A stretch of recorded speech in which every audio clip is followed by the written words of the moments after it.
favor, silencio todos. El grupo 19 comienza su presentación y su tiempo ya mismo. Muchas gracias. Somos el grupo 19, yo soy Jorge Naranjo, él es Juan José López y él Miguel Solís, y nuestro trabajo iba destinado a encontrar qué plástico es mejor para qué utilidad.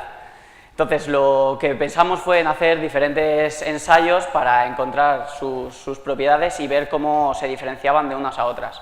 Entonces, primero empezamos haciendo unos ensayos químicos de aislamiento y demás, pero no nos daban unos resultados como para diferenciarlos unos de otros. Entonces dijimos, vale, pues ya que esto es estructura, pues vamos a intentar ver qué sucede a nivel microestructural al hacer los ensayos, y bueno, eso es lo que al final acabamos haciendo, ya que nuestros experimentos no fueron del todo concluyentes. Bueno, antes de empezar a hablar de los experimentos, os contamos un poquito de historia. La historia de los polímeros comienza en el siglo XIX, cuando un norteamericano sintetizaría el celuloide, también conocido con el nombre de nitrato de celulosa. Este polímero se ya ha presentado en un concurso, aunque hay que decir que no ganaría este concurso. Ya sería en el siglo siguiente cuando otro norteamericano sintetizaría el primer polímero, denominado baquelita. En este mismo siglo, un químico alemán se aventuró a decir que los polímeros estaban formados por una serie de macromoléculas, y sería a partir de este momento cuando harían lugar unas investigaciones a partir de las cuales se empezarían a sintetizar todos los polímeros hasta llegar a los polímeros que tenemos actualmente. Como todos sabemos, en la actualidad hay una gran diversidad de polímeros, por lo que nos es necesario realizar una clasificación de estos. Las clasificaciones son muy diversas. Por ejemplo, una de ellas es según su origen. Podemos encontrar polímeros de origen natural y polímeros de origen sintético, que son la mayoría que nos encontramos. También podemos encontrar clasificaciones que hacen referencia a sus cadenas. Podemos encontrar cadenas tanto lineales, cruzadas o ramificadas. Asimismo, encontramos otro tipo de clasificación que es casi la más cotidiana, la más común y la que todos conocemos con mayor facilidad. En ella podemos encontrar tres grupos diferenciados, que son termoplásticos, termoestables y elastómeros. Nuestro experimento estaba basado principalmente a los termoplásticos. ¿Qué decir de estos plásticos? Pues bien, estos plásticos presentan una serie de cadenas lineales y muy largas con enlaces de tipo secundario. Estos enlaces son muy débiles. Todos estos plásticos presentan un mal comportamiento frente a la temperatura. Por lo tanto, en cuanto subimos la temperatura, vemos cómo estos plásticos se van degradando, se van ablandando y por consiguiente se van haciendo cada vez más viscosos. Al tratarse de un plástico, no presentan un punto de fusión definido, sino que presentan una temperatura de transición vítrea. Hay que decir que estos plásticos se pueden moldear con facilidad y varias veces. Además, se pueden reciclar, de gran importancia actualmente. Y bueno, ahora mis compañeros pasarán a explicaros las diferentes propiedades. Bueno, como ya he dicho, empezamos haciendo los ensayos de aislamiento. El primero que hicimos fue el del aislamiento eléctrico, y vimos que los 4 termoplásticos que analizamos, que eran el poliestireno, el polietileno, el PVC y el otro era el polipropileno, pues ambos, los 4 daban un valor de 0 voltios al conectarlos a la corriente, así que eso no nos llegó a ninguna conclusión.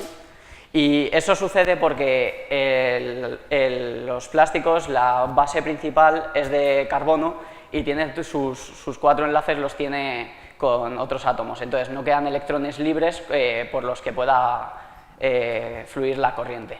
Entonces fuimos al de aislamiento térmico.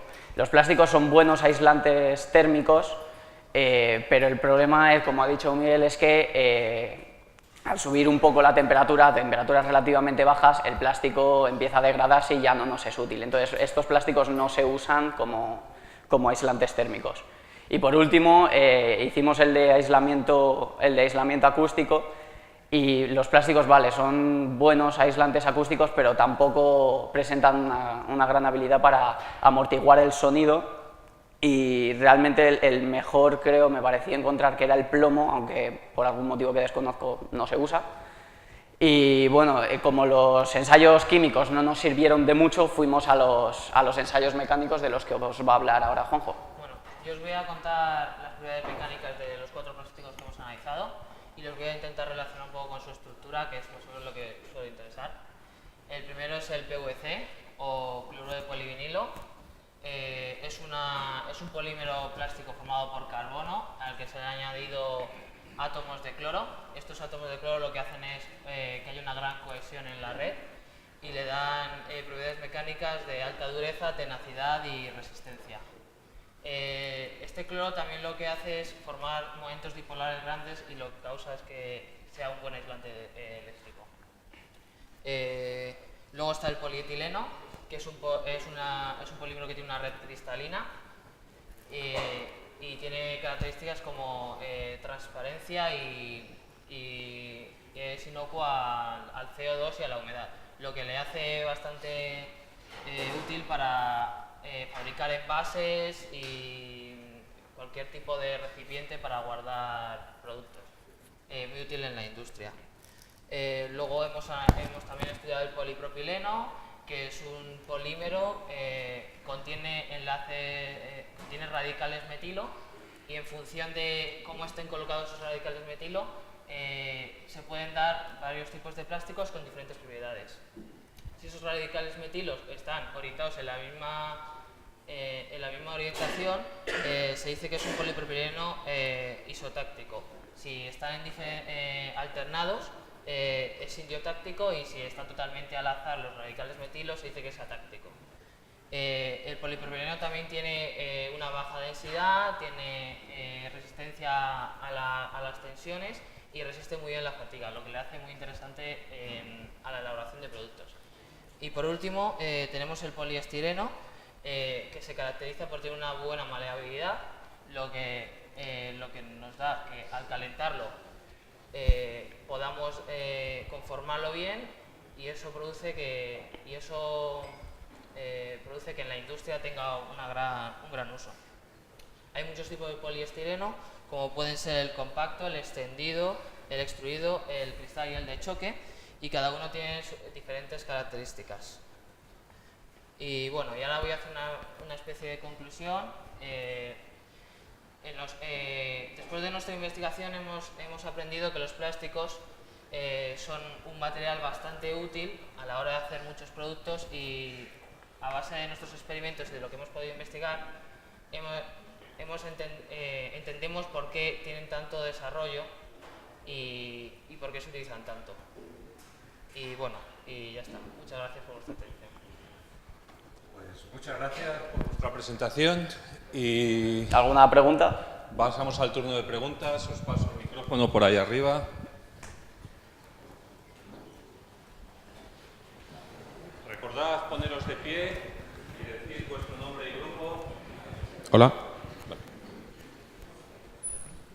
Hola, soy Antonio del Grupo 7 y me gustaría saber, aunque no habéis basado el trabajo en eso, ¿cómo habéis realizado el ensayo acústico? Cogimos un sonómetro y con un móvil pusimos música, lo aislamos y vimos los valores que tenían en el sonómetro.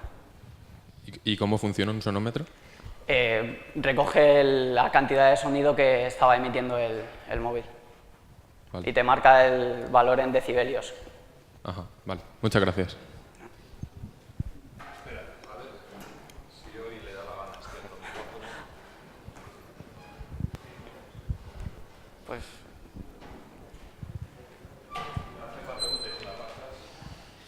Buenas, Rubén del Grupo 13, y quería saber, habéis explicado por qué la estructura de los polímeros que habéis evaluado, pero yo quería saber si habéis hecho algún ensayo mecánico en especial o específico, o cómo lo habéis hecho, si habéis hecho. Bueno, los ensayos mecánicos eran bastante difíciles de hacer porque no disponíamos de los utensilios para realizar los ensayos mecánicos. Por lo que lo único que hemos hecho en cuanto a las propiedades mecánicas es investigar los valores y analizarlos solo teóricamente. Lo que hemos ensayado son las propiedades que a nuestra disposición hemos podido evaluar.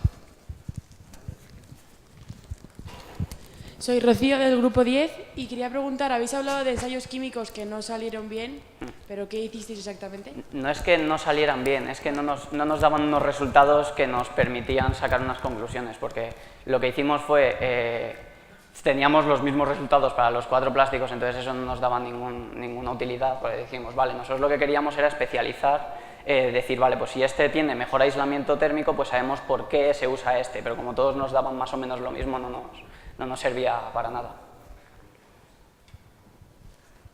¿Alguna otra pregunta? ¿No? Pues muchas gracias. Grupo 19 y pasamos al grupo 18.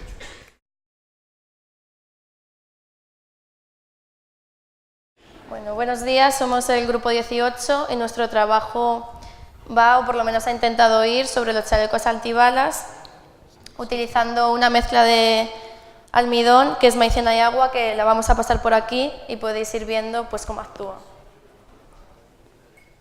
Si das fuerte ves que la cuchara no entra.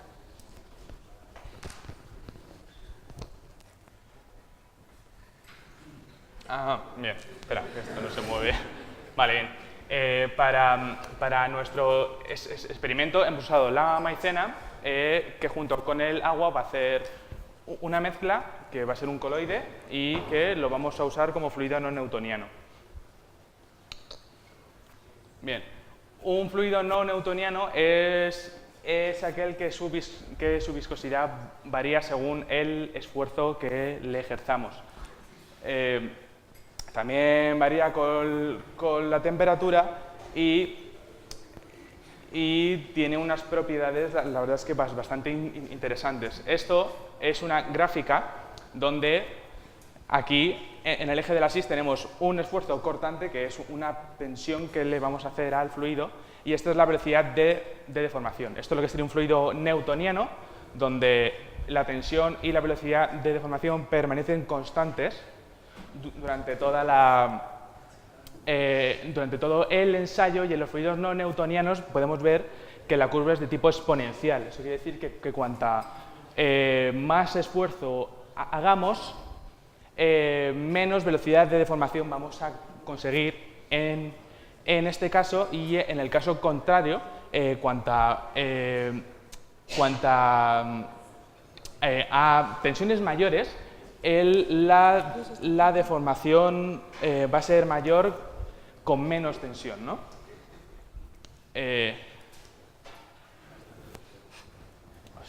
Ahí, vale. No, creo que nos hemos pasado una. Sí, volver detrás. Es que hay una fórmula que no sé dónde está. A ver, más para adelante. Aquí está, bien. Esta es la fórmula de la viscosidad de Newton, ¿no? Donde podemos observar aquí la tensión cortante, y esta es la velocidad de deformación. Esto es lo que llamaremos la constante de viscosidad, ¿no? Entonces, partiendo de una tensión cortante o de una velocidad de deformación, y teniendo una viscosidad que va a ser propia de cada fluido, ¿no? Entonces, podemos sacar una de las otras dos.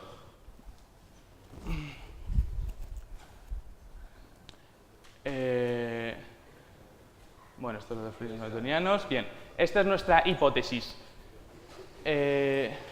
Creemos que la tensión que ejerce una bala contra el fluido va a aumentar la fuerza en dirección contraria que ejerce el fluido sobre la bala. Eso quiere decir que va a oponer una resistencia tan grande que va a ser capaz de parar la bala. Para adelante. Bien, esto lo estudia la mecánica de fluidos, y dentro de la mecánica de fluidos la rheología es la parte de la mecánica que se encarga de estudiar los fluidos no newtonianos. Fluidos no newtonianos podemos encontrar en las pinturas, por ejemplo, de los coches, en la miel, la sangre también es un fluido no newtoniano porque es un coloide, en fin, y infinidad de fluidos. Adelante. Vale, y esto es la práctica que os dejo a vosotras. Vale. Bueno. Sí. Vale, aquí. Pues como bien ha dicho Alex, la mecánica de fluidos pues es una parte de la ciencia que se dedica a estudiar los fluidos newtonianos. Y después, años más tarde, bueno, esa ciencia sobre todo se basa en una hipótesis de que consta de que todos los fluidos deben, por una parte, conservar la masa y el movimiento, y por otra parte las dos primeras leyes de termodinámica, que son la conservación de la energía y la entropía. Entonces, después de la mecánica de fluidos, se pusieron a estudiar los fluidos que no concordaban con la ley de Newton, y es cuando surgió la reología. Y esto es porque materiales que usamos día a día y que son muy importantes, sobre todo en la industria química, del petróleo y de la alimentaria, pues por ejemplo los barnices, las pinturas, las mieles y todas las jaleas, pues son fluidos no newtonianos. Entonces, por su importancia, surgió esta parte de la ciencia. Y... adelante. Vale. Vale, bueno, y ahora ya, después de la teoría que os hemos dado, vamos a explicar un poco el experimento que hicimos. Primero fue mezclar los ingredientes, que era agua y maicena, y la proporción eran 500 gramos de maicena por 400 mililitros de agua. Y después, pues ya una vez que teníamos la mezcla hecha, que es lo que estamos pasando por la clase, pues queríamos ver sus diferentes propiedades que tenía. Por ejemplo, pues con un material blando y flexible, pues como son las pajitas, pues queríamos ver a ver qué pasaba si le introducíamos con mucha fuerza. O sea, no teníamos una máquina especial, era con nuestra fuerza que la calculábamos nosotros. Y después también, pues si la golpeábamos, si la cortábamos, si le tirábamos una piedra, también luego intentamos a ver si funcionaba como adhesivo, pegando una pajita al papel, y obtuvimos pues diferentes resultados. Bien, sobre todo queríamos ver si iba a ser posible nuestro experimento, es decir, si una bala, o sea, si el almidón iba a soportar el impacto de una bala, porque si no soportaba ninguno de estos experimentos, por ejemplo, si no soportaba el impacto de nuestra fuerza con una pajita, que es un material muchísimo más blando y la velocidad es menor, tampoco iba a soportar una bala. Bien, esto es el experimento de la pajita.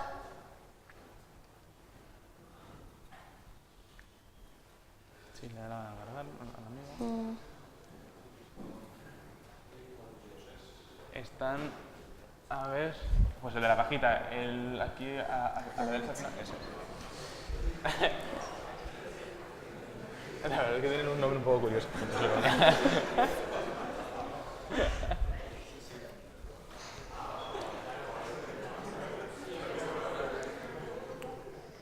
Bueno, no sé si se ve muy bien. La pajita se dobla no porque toque el fondo, porque no lo toca, sino porque el almidón genera una fuerza contraria que impide que la pajita llegue al fondo.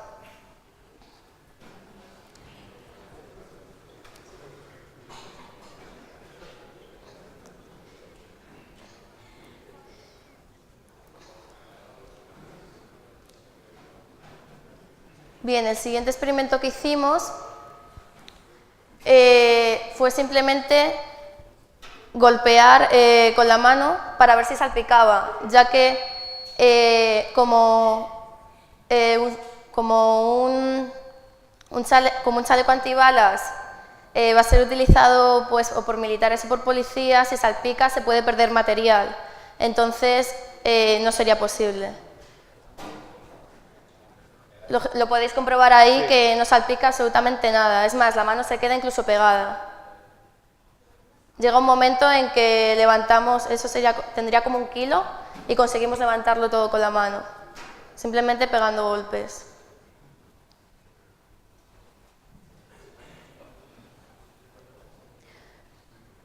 Luego los cortes, ya que si se consigue cortar el almidón también podría ser un problema. No, pero ahí no hay vídeo. No lo que no. Bueno, se ve en la fotografía, conseguimos captarlo, como el almidón se puede cortar, pero no llegaría a ser un problema porque el corte tan solo dura 1 segundo, después vuelve a ser un líquido, entonces no tendría por qué tener ningún problema. El siguiente también lo podéis experimentar, aunque os vais a manchar un poco, es que si lo frotamos con las manos, ¿no? Queríamos comprobar el rozamiento, ya que un chaleco antibalas va a tener que soportar esfuerzos mecánicos de la propia persona. El de luego una bola. Bien, no se puede ver muy bien porque rápidamente se convierte en líquido, pero si lo tocáis, veis cómo se forman bolas, por ejemplo, cuando tocáis la plastilina, ¿no? Es algo así como la plastilina, pero en el momento que lo dejas se vuelve a convertir en líquido otra vez, entonces pasa lo mismo que con el corte. Por mucho que se opusiera a rozamiento, tan solo tarda segundos. Después, una velocidad que queríamos ver menor, la más fácil era la gravedad. Y con un peso un poquito mayor que la pajita, que es una piedra.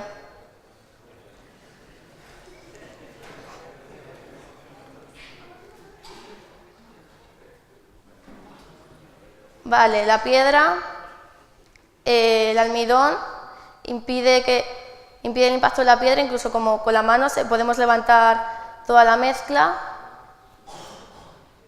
es decir, con una velocidad de 9,8 metros por segundo y el peso de una piedra, el almidón actúa.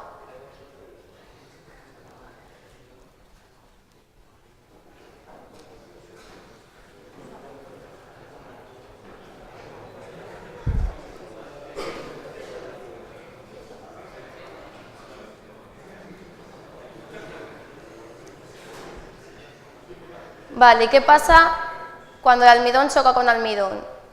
Pasa exactamente lo mismo, se comporta exactamente igual que si chocara con otro fluido. Impide, ¿no? Aquí se ve cómo se forma, como el almidón le cuesta introducirse en la propia mezcla.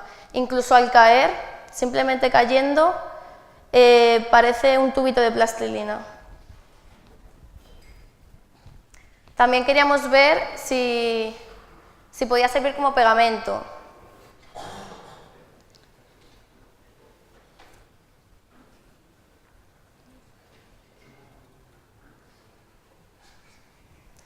Simplemente pegándolo fuerte, la pajita consigue pegarse, pero no dura más de 10 segundos, la pajita acaba cayéndose. Incluso el propio almidón, al no estar soportando una fuerza, se cae.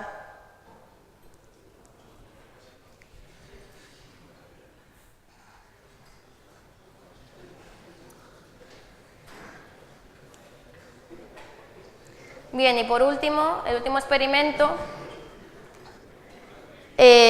fue el que nos falló y por el que tenemos la conclusión.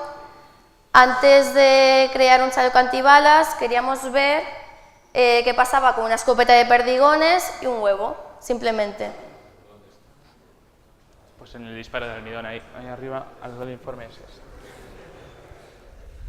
Bien, primero probamos con el huevo en un cubo de agua. El huevo rompe catastróficamente. No queda ni rastro del huevo, además. Y después introducimos el huevo en la mezcla de almidón. Pensábamos que no iba a romper. El huevo rompe menos, sobre todo también porque se cae. No ha sido tan catastrófico como el agua, pero aún así rompe. Es decir, si un huevo rompe, con una persona, lógicamente, no lo podríamos hacer.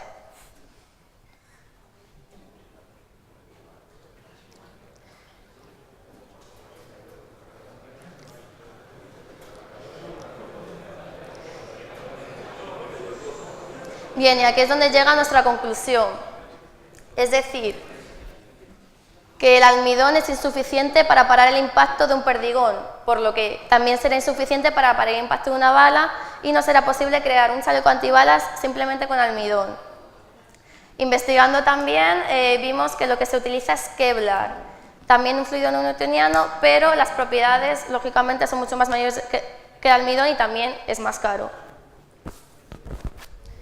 Y también, como curiosidad, pasado el tiempo, vimos a ver qué pasaba y el almidón con el tiempo, lo único que ocurre, además de que se seca y se vuelve a convertir en polvo, es que echa un hedor bastante fuerte. Y nada, esto es todo. Muchas gracias. Soy Ignacio López, del grupo 26, y ha habido una cosa que no me ha quedado muy clara. ¿Todos los coloides son líquidos no newtonianos? Depende. Es decir, no. Y no, vamos a ver. Depende. O sea, describimos como fluido no newtoniano, como lo puse antes en la gráfica, es aquel que tiene una curva de tensión-deformación de forma exponencial, ¿vale? Tanto positivamente como negativamente. Entonces, un coloide, ¿vale? Un coloide, siempre hablando de un coloide de fase... ahí me sale el nombre. De fase líquida continua y de fase sólida dispersa, ¿vale? Se va a comportar siempre que cuando tú ejerzas una tensión, esas partículas de sólido... Es que no tengo tiza. Entonces, esas partículas del sólido... Y esto no pinta, pues vaya broma. Ahí. Bien, estas partículas del sólido lo que van a hacer es que al ejercer un esfuerzo se van a juntar y al juntarse se van a comportar como un sólido. Y estas partículas que son anexas al esfuerzo se van a seguir comportando como un líquido. Entonces, cuando tú aplicas una tensión local, esa tensión local se va a comportar como un sólido. Eso quiere decir que todos los coloides en un principio se tienen que comportar como un fluido no newtoniano. Todos los coloides que sean siempre como partículas sólidas dispersas y una sólida y una liquidez continua. Sí. Yes. ¿Más preguntas?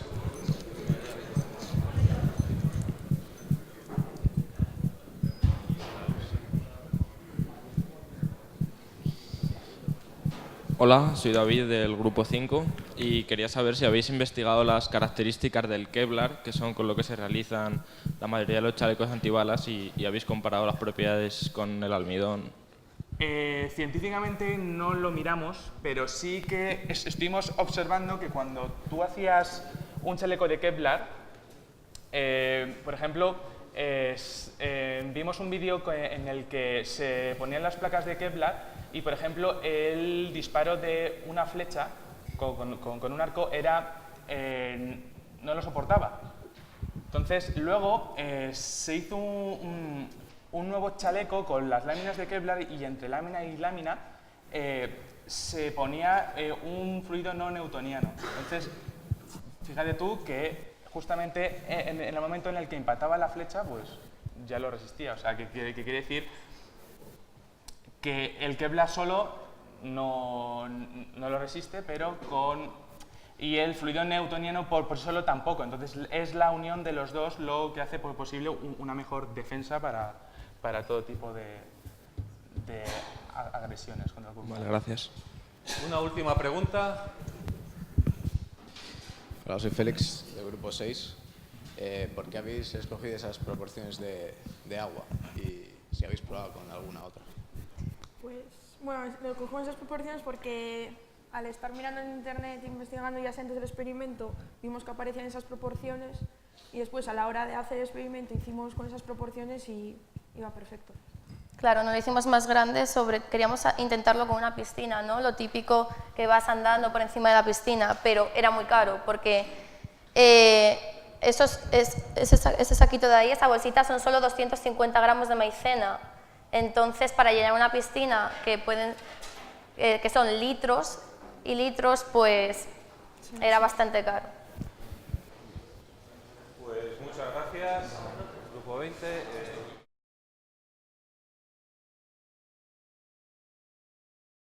Buenos días, somos Carolina Cruz, Alejandro Grande y Javier de Pino, somos el Grupo 20 y vamos a hablaros hoy de los materiales aislantes, en concreto aislantes eléctricos, térmicos y acústicos. Bien, entonces para llevar a cabo un proyecto completo y bien explicado, vamos a proceder a hacer un resumen con su introducción y objetivos, que lo explico yo, después metodología y procedimiento, que lo explica Carolina, y unos resultados, análisis de conclusiones y resultados, que lo explicamos yo y Alex. Bien, entonces, para empezar, ¿qué es un material aislante? Pues un material aislante es aquel que impide la transmisión de energía en cualquiera de sus formas, de un medio a otro. Entonces, distinguimos pues, 5 tipos de aislamiento, que son el aislamiento térmico, que impide la transmisión de calor de un medio a otro, aislamiento eléctrico, que impide la transmisión de electrones, y el aislamiento eléctrico, que es el que impide la transmisión de ondas sonoras, y que esos son los que vamos a hacer principalmente. Luego, hay otros dos tipos de aislamiento que no vamos a explicarlos, que son el aislamiento de barrera y el aislamiento de microondas. Vale, entonces, para nuestro proyecto, para dar una explicación experimental de todos los resultados que hemos obtenido, hemos hecho una serie de experimentos térmicos, acústicos y eléctricos con los cuales hemos podido determinar las propiedades aislantes de cada material. Ahora, pasa.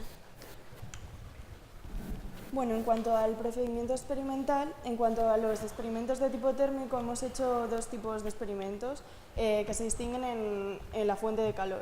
Uno se ha hecho con un cartucho calefactor y otro con una placa calefactora. Los materiales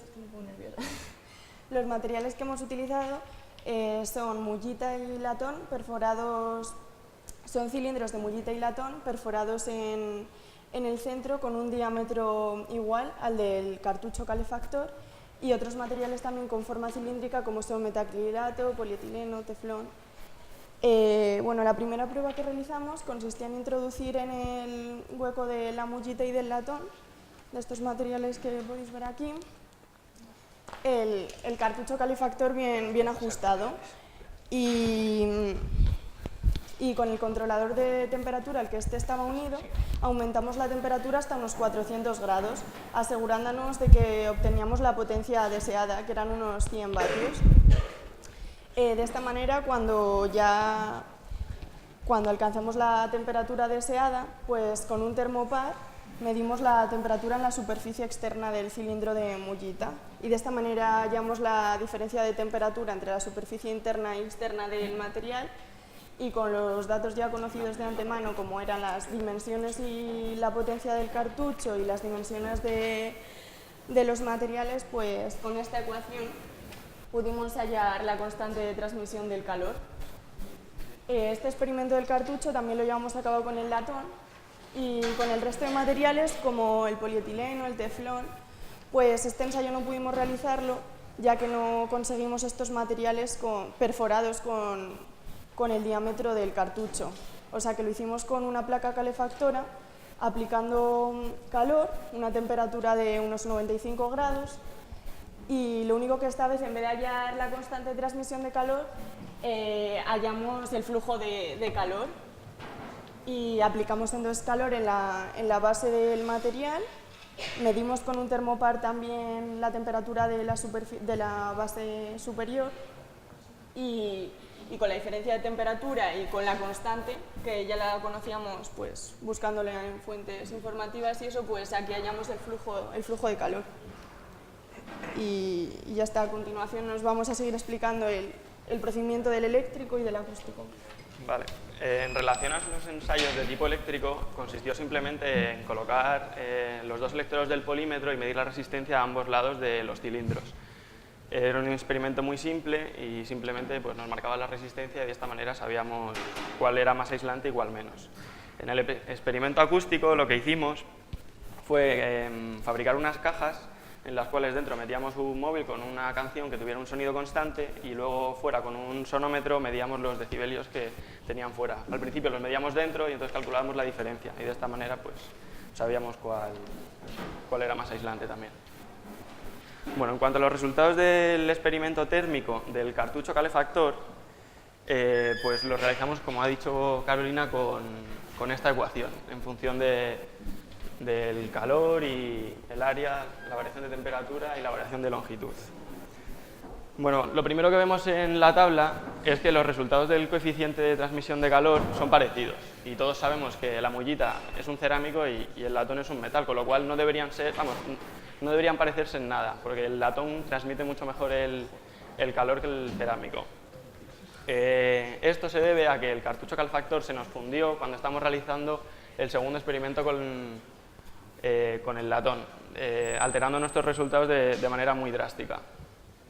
Cabe decir también que ninguno de los dos resultados son reales, sino que son solo experimentales. Hemos buscado en tablas y el resultado del latón debería ser 100 veces superior al que tenemos nosotros y el de la mullita debería ser 10 veces inferior.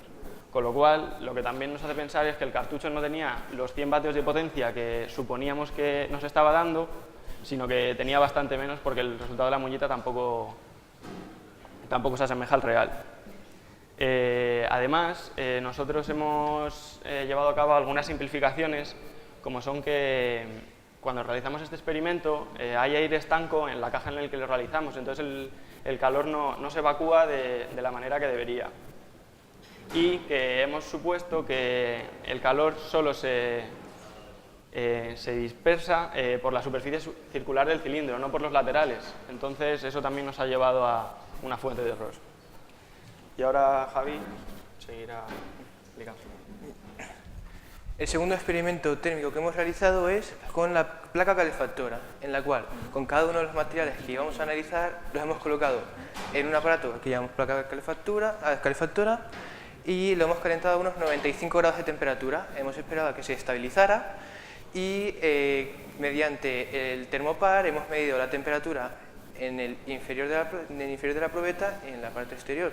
Entonces, estos son los resultados obtenidos y hay que mencionar pues, una serie de pautas con las que hemos tenido en cuenta para llevar a cabo el experimento. Primero, que hemos supuesto que solamente se perdía calor, o sea, que no se perdía calor en el interior del cilindro y tampoco se perdía calor por los laterales.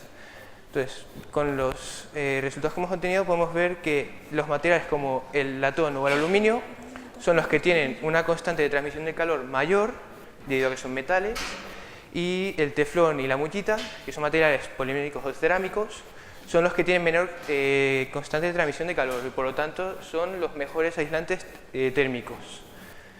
Luego, en cuanto al experimento eléctrico, como bien hemos explicado, hemos usado un polímetro con el cual hemos medido la resistencia que oponen cada uno de nuestros materiales al paso de la corriente en ohmios.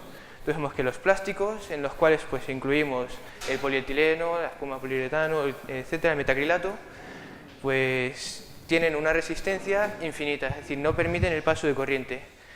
Y en cambio, pues, como todos sabemos, el latón, el aluminio, pues tienen una constante, o sea, tienen una resistencia que sí podemos medir debido a que son materiales metálicos. Y bueno, y cabe destacar, por ejemplo, que el latón tiene una resistencia mayor que el aluminio, por lo tanto sería un aislante un poco peor. Luego, en el experimento acústico, como hemos explicado también, hemos procedido a realizar una caja con unas dimensiones determinadas y en la cual hemos introducido una fuente de sonido. Que era una canción. Luego hemos medido la diferencia de decibelios fuera y dentro de la caja y hemos obtenido estos resultados. Y vemos que los mejores materiales aislantes del sonido son aquellos que tienen una mayor diferencia de decibelios. Y vemos que son la espuma de poliuretano y otros materiales como el corcho o la lana de roca. Y luego, como conclusiones de nuestro proyecto, hemos visto que, o sea, habíamos supuesto que, como conclusiones de nuestro proyecto, pues hemos visto que los materiales cerámicos y poliméricos son los que mejor comportamiento aislante tienen debido a su microestructura y los materiales metálicos, como son el latón y el aluminio, son los que peor aislamiento tienen, pues, porque son metales. Y bueno, y luego, tras haber hecho toda esta serie de pruebas, hemos visto que nuestro experimento era bastante viable y los resultados obtenidos no difieren sustancialmente de los resultados que se han consultado en fuentes bibliográficas. Salvo en lo del térmico. Bueno, excepto en el térmico, pero que esto, pues como hemos explicado, es debido a una serie de condiciones como el aire estanco del laboratorio o el que se estropeó el cartucho calefactor. Si tienes alguna pregunta. Pasamos al turno de preguntas. Levanta mucho la mano.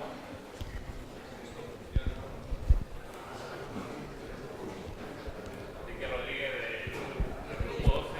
Me ha parecido entender al principio que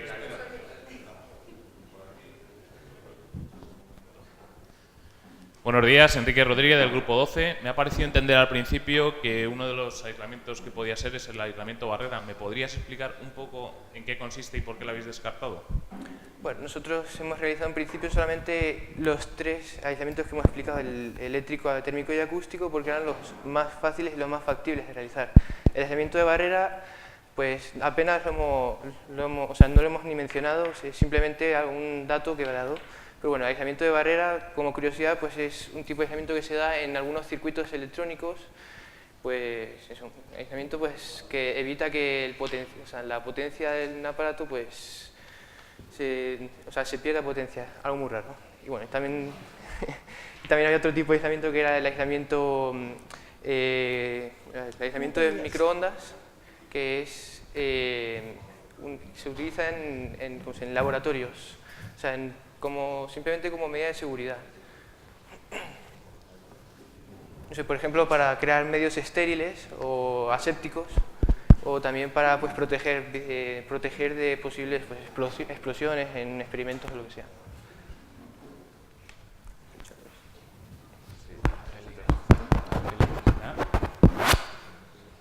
Hola, soy Alejandro del grupo 18 y mi pregunta es si todos los metales se calientan porque ofrecen una resistencia al paso de la corriente, ¿los plásticos ofrecen una resistencia infinita también se calientan? No te entiendo, pero en el experimento térmico dices. No. Sí, no se calientan. A ver, o sea... En el eléctrico. No se calientan. Pero en el eléctrico, ¿cómo se van a calentar? Porque cuando un metal tú lo dice que se calienta. No sé. Ya está, no hay punto.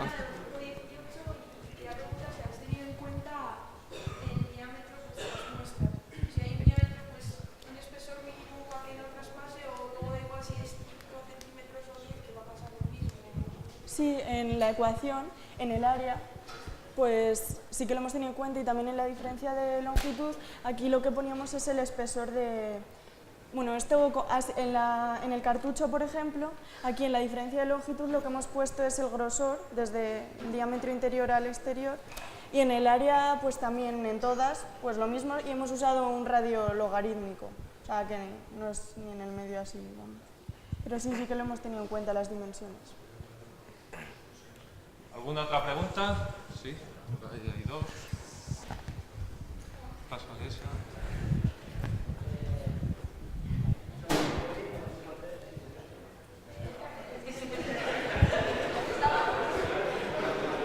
Bueno, en el eléctrico y en el Soy Kevin del grupo 13 y mi pregunta es, cuando habéis hecho, otra vez entendido que habéis medido algo con los termopares. Mi pregunta es, ¿habéis utilizado 1, 2 o 2 termopares? O sea, 1. Ahora, el montaje que habéis realizado es con 1, con 2 o con 1. Uno. Termopar. Uno solo. Sí. O sea, no es necesario otro O termopar. sea, es una herramienta, pues como es un polímetro o cualquier aparato de medida. Puedes hacer el montaje a 2, será un medio puente, a 4 será un puente completo. No es así. Eso es para las... Te aseguro que los termopares no funcionan así. Estás muy confundido. Eso es las bandas extensométricas, que no tienen nada que ver con esto. El termopar solamente es un instrumento de medida. No venía a cuento la pregunta. Se ha flipado. Victoria López, del grupo 3, que en el experimento del aislante acústico, Más fuerte que no te oigo. en la caja, ¿la habéis hecho con ese material? Sí, Y el grosor era el mismo para todos. Y la medida. Y mismas dimensiones también. O sea, una caja de 10 centímetros por 10 centímetros y un espesor de 1 centímetro. Sí, o sea, hemos podido comprobar también experimentalmente que si variamos el grosor o también si variamos la distancia al foco emisor de sonido, pues vemos que los resultados pues, son distintos. O sea, cuanto mayor espesor, y eso es evidente, pues mayor aislamiento acústico. O si es más grande la caja, pues también hay un mayor aislamiento acústico. Gracias. Pues muchas gracias, Grupo 20. Nosotros somos el grupo 21 y estamos formados por Pedro Cabrera Jiménez, Carlos Velasco Morán y Edgar Salas Morales. Antes de comenzar a hablar con nuestro experimento, me gustaría pasar unos conceptos previos porque los vamos a necesitar, ¿vale? Hay que recordar que es una espuma, ¿vale? Que como todos deberíamos saber, por lo menos, es un coloide que está formado por una fase líquida continua y una fase dispersa gaseosa, ¿vale? Y luego también hablar sobre la inmiscibilidad de dos líquidos, porque para hacer una espuma, en nuestro caso, nos topamos con un inconveniente, que era que los líquidos para realizar la fase líquida eran inmiscibles y necesitábamos un emulgente o emulsionante para hacer que se pudieran mezclar, ¿vale? Vale, bueno, esto es lo que acabo de explicar. Y aquí entramos de lleno con nuestro experimento. Antes de nada, decir que la base, lo que estábamos experimentando era cómo afecta la variación y el tipo de emulgente que se usa para mezclar las fases líquidas con las que vamos a crear la espuma. Como creo que esto no queda muy claro así en boca, voy a hacer un pequeño croquis, ¿vale?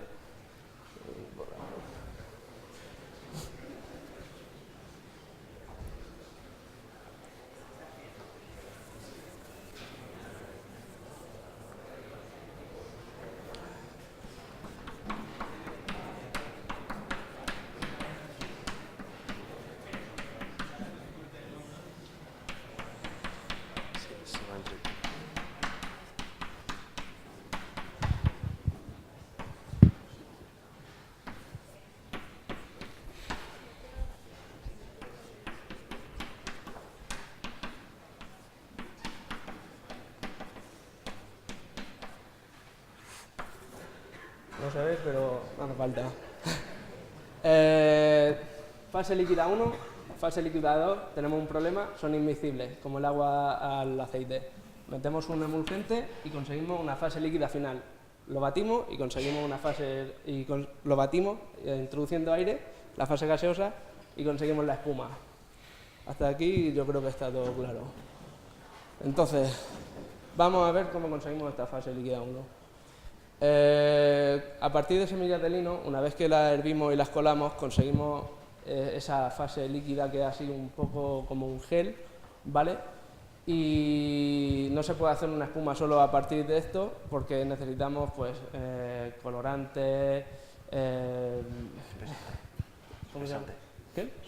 Espesantes, sí, conservantes, antibacterianos, de todo. O sea, solo con esto no se puede hacer una espuma. Entonces, una vez que mezclamos las diferentes cosas, conseguimos la fase líquida 2. Ahí está. En nuestro caso, como no disponemos de un presupuesto muy grande, ¿no?, en los recortes de la educación y tal, pues lo hemos hecho con una infusión sí, aromática y un espesante que hemos utilizado en la maicena, igual que nuestros compañeros del grupo anterior. Vale, y entonces aquí el experimento. Para que estas dos fases inmiscibles fueran miscibles, utilizamos la miel, la lectina, que se encuentra en la yema de huevo, en una cantidad de como un 5% más o menos, y emulsan, que es un emulgente comercial y ecológico. A partir de la mezcla de todo esto, una vez salvado este problema con el emulgente, al batirlo nos dio una serie de espumas con las que realizamos los experimentos para comprobar la viscosidad y cómo variaba en función de las cantidades. Como veis aquí, tenemos la primera fase líquida y la maicena más la infusión forman la segunda fase líquida. Estos son los elementos comunes a las 6 espumas que hemos hecho. Los emulgentes o emulsionantes que hemos utilizado son la miel, lecitina, que está contenida dentro de la yema del huevo, y el emulsan, que como ha dicho mi compañero es un emulgente ya preparado que compramos en un herbolario. Aquí están las muestras, las de 10 gramos son las que veis en la parte superior, las de 10 gramos de miel, lecitina y emulsan, y las de 20 gramos son las que veis en la parte inferior. Como podéis comprobar, el color lo marca el emulgente que hemos utilizado, porque si os fijáis, las fases anteriores, las otras dos fases líquidas, no aportan color. Entonces, pues esto tiene el color de la miel, un poco más oscuro la que tiene 20 gramos, el color de la yema de huevo y el emulsán era incoloro, así que obtuvimos un color más bien parecido al de la maicena, blanco.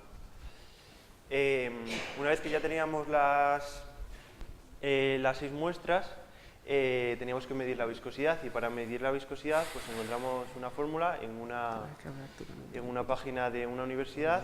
A partir de esta fórmula hallamos la viscosidad. La viscosidad es la N que veis aquí, y lo que hicimos fue soltar una canica, un elemento esférico, y calcular cuánto tiempo tardaba desde la parte de arriba del gel hasta tocar el vaso o el fondo del vaso.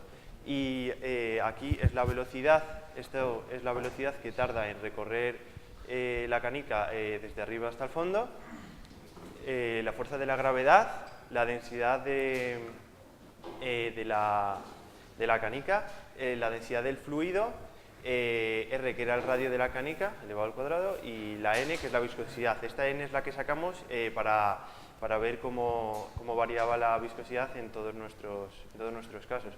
Para hallar, no tuvimos ningún problema, porque para hallar las densidades del fluido simplemente con un vaso de precipitados o con un vaso donde aparecían los volúmenes, se halla fácilmente, porque ya sabéis que el volumen, la masa partida por el volumen es la densidad, y para hallar la densidad de la esfera, pues lo mismo, la masa por el volumen, y el volumen de una esfera, pues 4/3 de pi r cubo.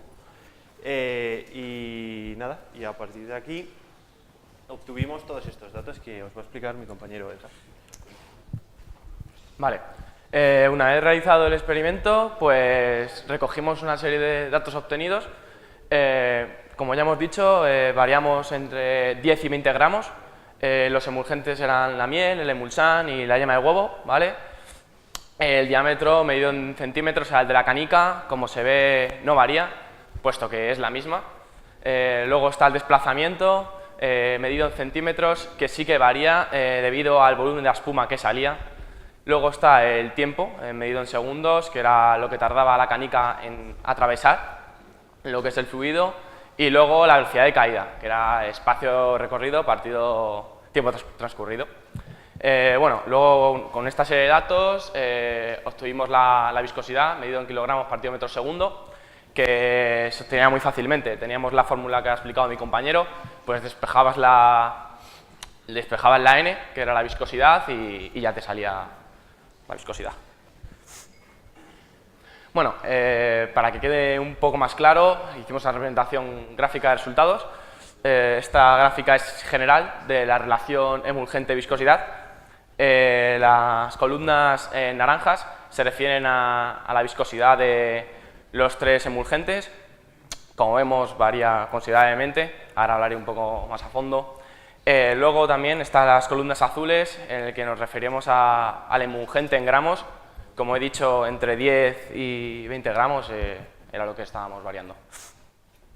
Luego, para meternos más a fondo, hicimos una relación de cada emulgente con la viscosidad. Como vamos viendo, la miel, el emulsán, que es el emulgente natural, y luego la yema de huevo, el componente de la lecitina. Si nos fijamos y comparamos, vemos que las 3 variaciones de viscosidad se nota la variación, ¿vale? Pero donde más se nota es en el emulsán. ¿Por qué se nota más en el emulsán? Ya lo vemos ahí, 5,04, 5,63 y 9,04 kilogramos partido metro segundo. Bueno, pues se nota muchísimo más en el emulsán, dado que su composición es 100% emulgente. Sin embargo, en la yema de huevo no es 100% emulgente. Tiene un componente que llamado lecitina, que es el porcentaje de emulgente que tiene la yema de huevo.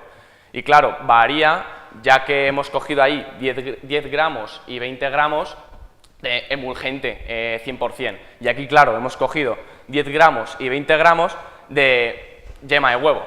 Por tanto, hay menos porcentaje de emulgente natural, sí o sí. Y bueno, lo comparamos y vemos que es más normal esa variación, que está en torno a unos 23 y a en torno a unos 6, 7 los 20 gramos de emulsán. Y Y bueno, llegamos a la conclusión del experimento, en donde nos ha permitido, no diría confirmar, sino diría que nos ha permitido observar que a mayor cantidad de emulsionante, menor viscosidad del coloide. Y por tanto, este es nuestro experimento. Aquí hemos recogido la bibliografía donde nos hemos inspirado y la obtención de la viscosidad. Muchas gracias por atendernos. Pues muchas gracias y pasamos a un turno breve de preguntas y vais pasando los micrófonos, es más fácil.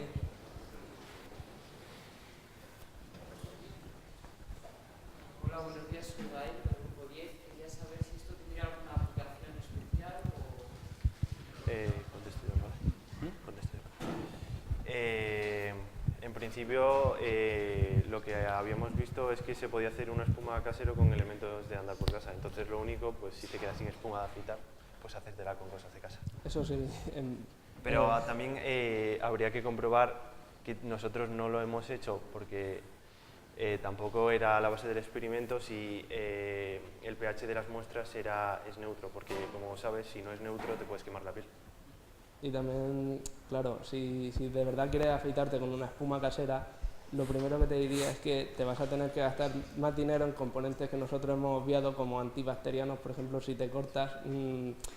Yo, en realidad, una espuma de esta no creo que la usara nunca, y tú tampoco, si quisiera... Ya que tendrías que comprar aloe vera, árbol de té, un montón de cosas para Todas esas cosas que tu llevan cara las sea espumas impecable. comerciales. Entonces, aplicación, claro, las espumas comerciales se basan en esto. Eso sí, llevan más componentes que nosotros no podemos conseguir fácilmente y tampoco tenemos dinero ni la motivación para hacerlo. O sea que... Bueno, yo soy Carolina Cruz y del grupo 20 y quería preguntaros que en la tabla que habéis hecho, o sea, lo que habéis medido es el tiempo que tarda la bola en bajar, ¿no? Correcto. Es que me ha parecido que justo las que tenían menor tiempo eran las que más viscosidad os daban. En la tabla, vamos, me ha parecido ver esos datos.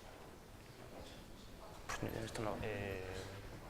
Nosotros lo que hicimos fue coger... La verdad es que no lo habíamos observado, pero en principio, o sea, no lo habíamos Al observado. despejar la fórmula es lo que salía. Sí, nosotros cogimos 10 gramos de, por ejemplo, emulsan, 20 gramos de emulsan, por ejemplo, y cogimos la canica, la soltamos, cogimos el móvil, medimos el tiempo, exactamente, claro, a ver, con un aparato más preciso calculas bien, pero claro, con el móvil en plan, venga, suelta, y le das, yo qué sé, hay problemas, hay fallos, el tiempo, el error, no hemos podido calcularlo exactamente, pero más o No menos. nos habíamos fijado, o sea, no. No sé, me había parecido que justo era al revés, pero ya. Bueno, la fórmula está despejada 2 veces, no sé... Sí, lo comprobamos 2 veces. Se podría comprobar. De todas formas, el móvil llega a la centésima de segundo, que es lo que llega a cualquier cronómetro. Hola, soy Eugenio del grupo 9. Quería preguntar, ¿las fotos que habéis mostrado corresponden a la fase líquida mezclada o son espumas? La foto no se aprecia muy bien y parece bastante líquido, y esto tiene varios porqués. Lo primero es que fue mezclada con una Thermomix y eso trae algunos problemas al introducir la fase gaseosa, ya que con una batidora convencional y barata yo imagino que hubiera salido mejor. Entonces, de espuma tenía relativamente Tenía la parte poco. superior y en cuanto dejabas pasar un poco de tiempo la espuma se reducía. Asimismo, ya te digo que los emulgentes no son perpetuos en el tiempo. Entonces, por ejemplo, tú puedes hacer una emulsión de agua y aceite y el emulgente estabilizará la solución, que será una fase única, pero no es perpetuo. Entonces, en nuestro caso, que no respondía ni a una fórmula química, ni a unas cantidades fijas determinadas por algo, pues se separaba. Entonces, por eso que sea un poco líquido. Pero vamos, tenía su consistencia de espuma. Vale, gracias. Sobre todo después de batir había una parte así de espuma. ¿Alguna otra pregunta? Por allí tenemos, se lo puedes pasar. Os voy recordando que el lunes a las 12 tenemos examen. Bueno, soy Victoria del grupo 3, que habéis comentado que para meter la fase gaseosa en la mezcla había que batir. Y si el tiempo que se bate sería un parámetro también porque podría cambiar Sí, la mezcla. el tiempo en que se bate, claro que es un parámetro que se necesita, pero en realidad nosotros no lo hemos tenido en cuenta porque lo hemos hecho hasta que considerábamos que la espuma se había formado. Si piensas, la miel y el emulsán, entre ellos no tienen la misma viscosidad, no generan la misma viscosidad, entonces los tiempos para que se cree la espuma, para que el aire le dé tiempo a introducirse y se forme esa estructura, por muy temporal que sea, es diferente. Esto, si hace el experimento tal y como te lo dice, donde no hemos basado en hacerlo, con la espuma, o sea, con los componentes que te dicen, las cantidades correctas, sí que tienes que tener cuidado a no batirlo demasiado porque si no te puede salir mucha cantidad y entonces a la hora de afeitarte pues es como le estoy echando aire para que no te pase eso. Pero vamos, en nuestro caso no era muy relevante, era solo hasta que se formara la espuma.